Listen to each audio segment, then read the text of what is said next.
May the 27th, and today we're looking at bluebells.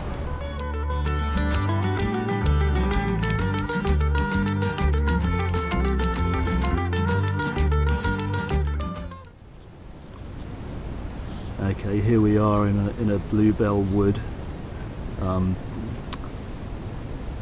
Yeah, you can't. For a start, you can't eat bluebells. They'll make you pretty ill, and there's not an awful lot of uses for them. One use that they used to be used for was for glue. You can literally get one of the bulbs and cut it and use it like a glue pen. And they used to be used for gluing book bindings together because the bulbs are poisonous to insects. It deter silverfish from eating your books.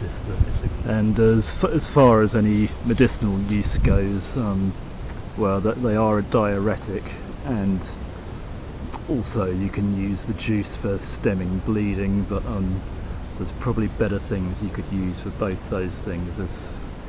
As I said, they're pretty poisonous really. They're not really going to do you much good. Certainly if you eat them, they might be okay to put on a wound, I'm not sure, but as I said, there's better things to use.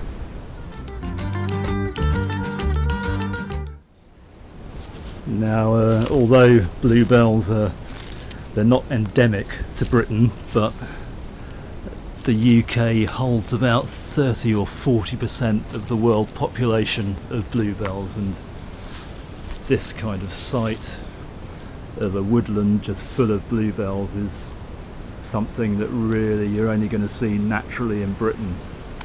And well, this is because when the Ice Age ended and the ice receded and the English Channel filled up, only a certain amount of plants made it across the channel, and so you go to France, you'll have a much greater diversity of plants in a woodland like this, whereas in Britain it's dominated by all these bluebells here.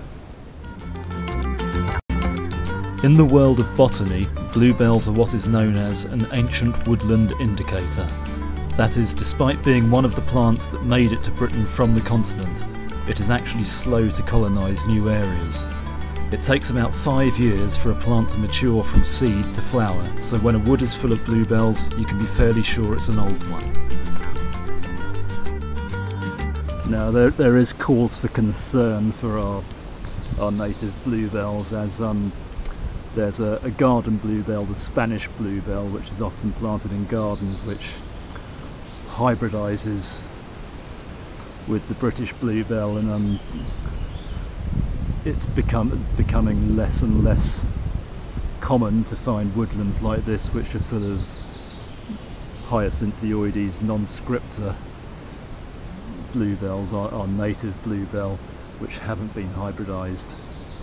And the Spanish bluebell has been in this country for 300 years, so it's pretty well established, and it grows quite easily, and it's a bit bigger and more vigorous and scentless,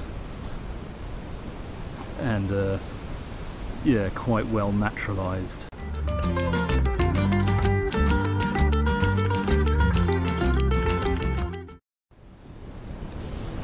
And these are Spanish bluebells here, typical garden plant Spanish bluebells, which have a few different features to our native bluebells. Okay, well, the differing features for your native bluebell and your Spanish bluebell, I don't know if you can see, these natives have, for a start, they've usually got a yellow stamen inside, whereas the Spanish one is blue.